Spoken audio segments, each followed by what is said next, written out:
Et salut à tous, c'est Kevin et on se retrouve aujourd'hui pour une nouvelle vidéo d'analyse crypto. Et quelle vidéo! Aujourd'hui, on va analyser ensemble simplement le Bitcoin et où est-ce que l'on en est sur les marchés, quel est le prochain scénario à envisager pour 2024, est-ce qu'il vaut mieux acheter ou vendre, que faut-il faire sur les marchés actuellement? Et juste avant ça, je voulais remercier du coup tout le monde et vous souhaiter un bon Noël, de bonnes fêtes à tous. J'espère que vous avez passé et que vous passerez des super moments en famille, entre amis, et que tout se passera bien pour vous et que le Père Noël vous aura bien gâté. Moi de mon côté, je suis en train de travailler sur une formation vraiment complète parce que j'ai envie d'apporter encore plus mon soutien à toutes les personnes qui se lancent, que ce soit dans l'investissement ou dans le trading. Un lien est dans la description pour que vous puissiez prendre rendez-vous avec moi et savoir comment je peux faire pour vous aider en individuel. Et en fait, tous ces rendez-vous que les gens prennent me permettent aussi de comprendre plus facilement ce dont vous avez besoin. Et c'est pour ça que je suis en train de travailler là-dessus complètement dans l'ombre et je vous sortirai ça dans les prochains jours, prochaines semaines avec grand plaisir. Du coup, on est parti directement pour analyser qu'est-ce qu'il faut faire en 2024. Alors j'ai fait vraiment deux slides ici, après on va passer sur la partie graphique. Mais alors que faire en 2024? Est-ce qu'il vaut mieux acheter du Bitcoin, ne pas en acheter, attendre, acheter des altcoins, ne pas en acheter, attendre, quoi faire? Donc ceci n'est pas un conseil en investissement, mais du coup, pour moi, la première chose qui est vraiment importante à faire, c'est déjà d'envisager un ou plusieurs scénarios. Pour moi, c'est vraiment important d'envisager toujours au moins deux scénarios.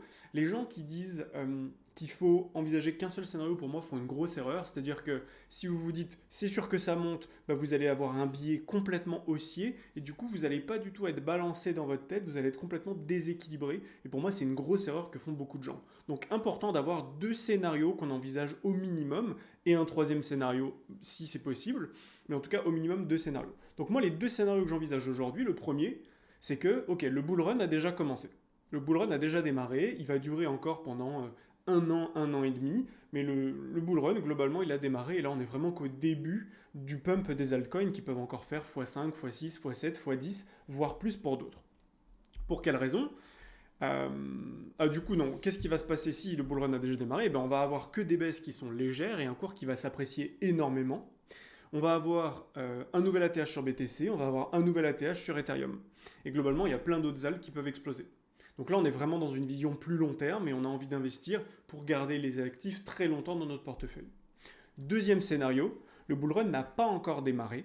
Et du coup, comment est-ce que je vois les choses? Eh bien, c'est que le cours va quand même monter jusqu'à l'acceptation des ETF et au final, on aura vécu un mini bull run parce que ça a quand même beaucoup monté. Je veux dire, le BTC est passé de 16 000 à plus de 40 000 dollars déjà. Donc, entre guillemets, c'est déjà un bull run. Mais quand je dis que le bull run n'a pas encore démarré, c'est dans le sens où on n'est pas dans, dans la phase où toutes les cryptos vont exploser à la hausse, faire des x5, x10 dans tous les sens.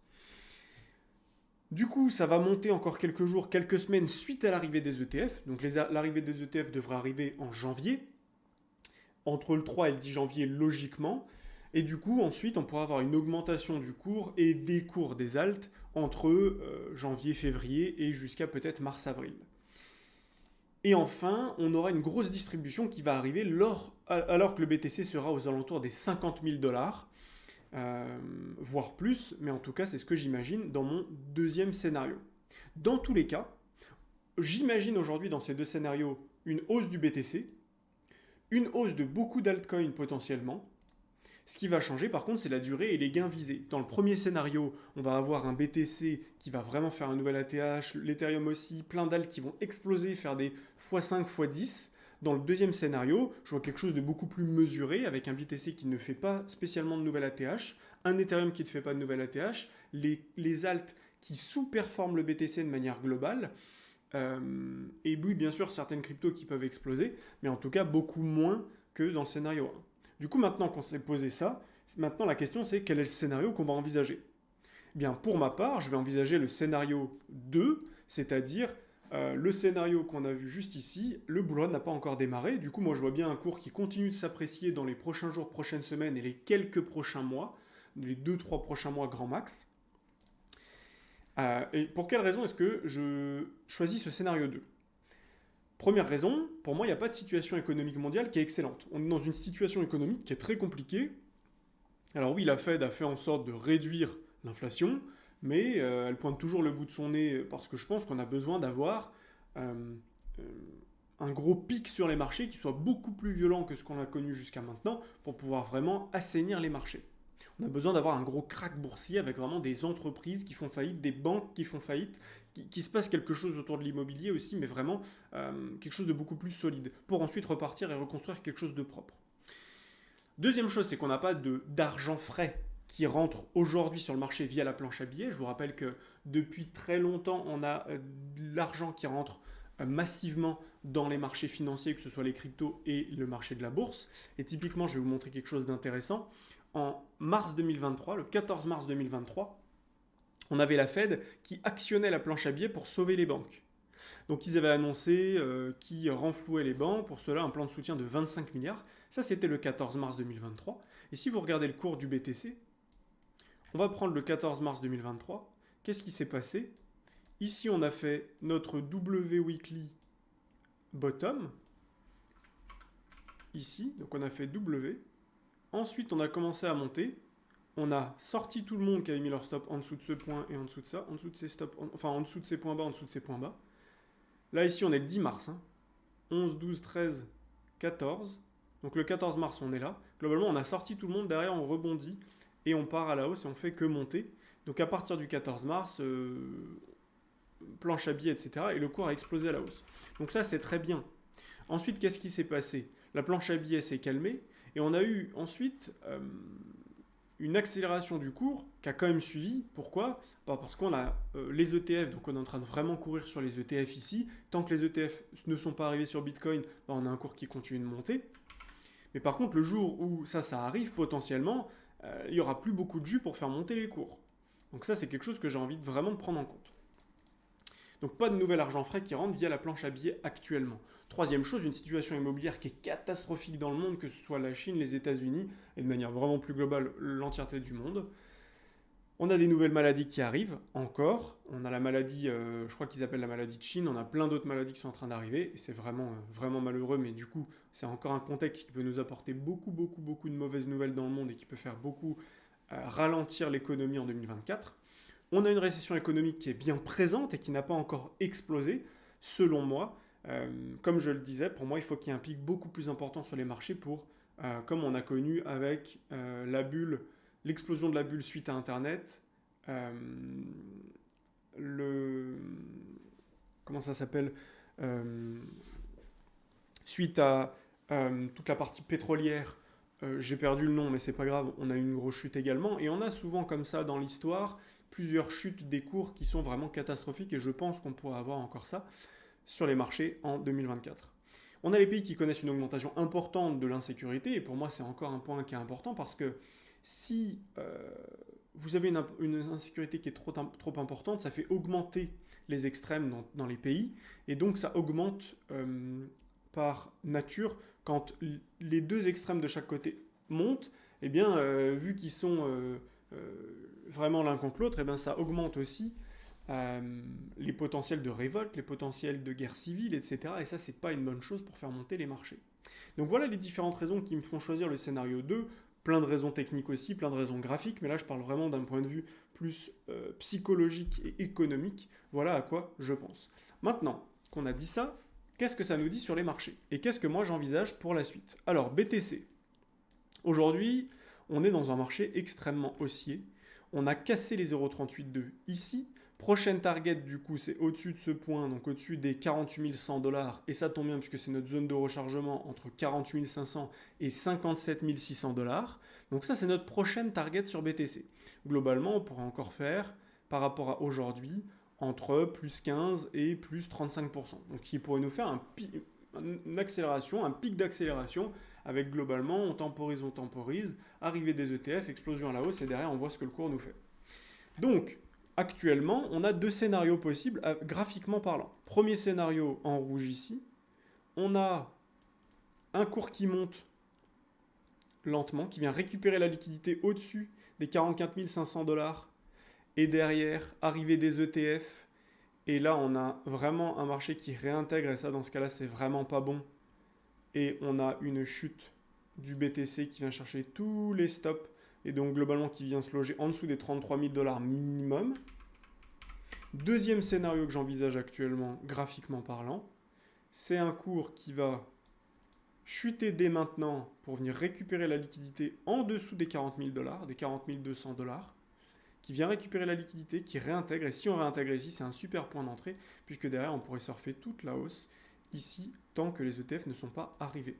Et quand les ETF arrivent, je pense que les cours pourront encore monter, bien évidemment. Pourquoi? Parce que lorsque vous avez les ETF qui arrivent, les grandes entreprises vont payer beaucoup de publicité pour que les particuliers achètent, en leur disant les ETF arrivent, etc. D'ailleurs, on le voit bien. Je veux dire, si ils avaient voulu faire les choses dans leur coin, ils auraient très peu communiqué là-dessus, alors que là, ils communiquent beaucoup dessus. Est-ce que vous pensez vraiment que si les grandes institutions voulaient que le BTC monte actuellement énormément et passe de 40 000 à 130 000 $ dans les prochains mois, et fasse 40 000 ou 130 000 dans les prochains mois, est-ce que vous pensez vraiment qu'ils annonceraient et qu'ils feraient des pubs de leurs ETF, du fait que BTC c'est bien, du fait que BTC ça va monter à 500 000, etc. Bah, je pense pas. Je pense que au moment où ils font ça, c'est au moment où ils distribuent. Donc je pense qu'actuellement ils sont en train de distribuer. Ça ne m'étonnerait pas que si on monte entre 50 et 57 000, bah, on ait une grosse distribution de la part des market makers, enfin de la part des institutionnels, qui s'arrangent avec la market maker pour tout vendre au bon moment quand on a vraiment beaucoup de particuliers qui sont présents. Donc voilà globalement ce que je vois ici. Pour ma part, ce scénario vert, je le vois vraiment bien arriver. Donc ça ne m'étonnerait pas qu'on ait un petit décrochage en cette fin d'année de 5-6% sur BTC pour venir choper la liquidité en dessous des 40 130, enfin 40 200 $. Et je pense que ça peut arriver parce que là, on a aussi beaucoup de gens qui sont en train de rentrer sur BTC à levier.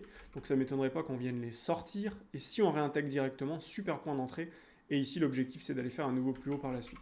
Donc voilà ce que j'imagine sur BTC actuellement. Maintenant, du coup, vu que j'ai choisi le scénario 2, comme je disais, à plus long terme, ce que j'imagine du coup, c'est donc on vient récupérer la liquidité, on explose à la hausse jusqu'à peut-être mars, avril 2024.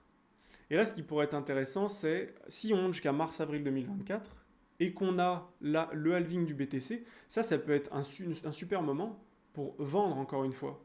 Parce que depuis souvent, là en fait, ils savent très bien que ça va être quasiment automatique que tout le monde dise il y a le halving, donc c'est sûr que les marchés vont exploser. Et du coup, c'est une super opportunité pour eux de poser un double top ici et ensuite de faire une grosse correction sur 2024. Quelque chose comme ça d'un peu violent sur toute l'année 2024 jusqu'à peut-être, je sais pas, septembre, octobre, novembre 2024. On vient poser un bottom vers 23 000 $ par exemple, ou peut-être même un peu plus bas. Mais globalement, je pense vers les 21, 22, 23 000 $. Et une fois qu'on a fait ça, là, on pose un double bottom sur BTC et là, on repart. Et ensuite, on a un gros bull run qui démarre sur l'année 2025-2026 potentiellement pour aller ensuite chercher, je sais pas, mais par exemple entre 120 et 180 000 $, disons à peu près 150 000 $. Et voilà en gros à quoi ça ressemblerait. Donc ça, c'est mon scénario que j'envisage le plus. Et c'est important d'avoir plusieurs scénarios. Ça, c'est un scénario très long terme. Maintenant, moi, aujourd'hui, j'ai choisi le scénario 2 qui m'emmène globalement entre 48 000 et 57. Si c'est ce qui se passe et qu'ensuite on a le marché qui corrige, on restera dans ce scénario bleu derrière. Si par contre on a un marché qui continue de monter et toutes les ailes qui continuent de monter aussi, dans ce cas-là, on verra différemment. Ce que je voulais aussi montrer, c'est que beaucoup de gens disent « Oui, vous voyez, en ce moment, on a beaucoup d'ailes qui ont fait une belle phase d'accumulation et actuellement qui sont à deux doigts de casser. » Ce qui est vrai, hein, ici quand on voit ADA, c'est à deux doigts de casser, d'ailleurs pourquoi pas une accélération haussière vers les 1 $ par exemple, ou bien les 1,25 $ ou plus. Mais je pense qu'il ne faut pas oublier non plus que lors des bull runs précédents, enfin lors des phases de transition précédentes, comme on a eu ici, c'est-à-dire on baisse, on temporise, accumulation, ici on accélère, on fait un gros W weekly là, on casse, derrière on accélère, mais en fait on corrige quoi? On corrige rien du tout. Et si je prends... Alors là, je ne sais pas si j'ai les points hauts, on va checker, on va se mettre peut-être sur ça.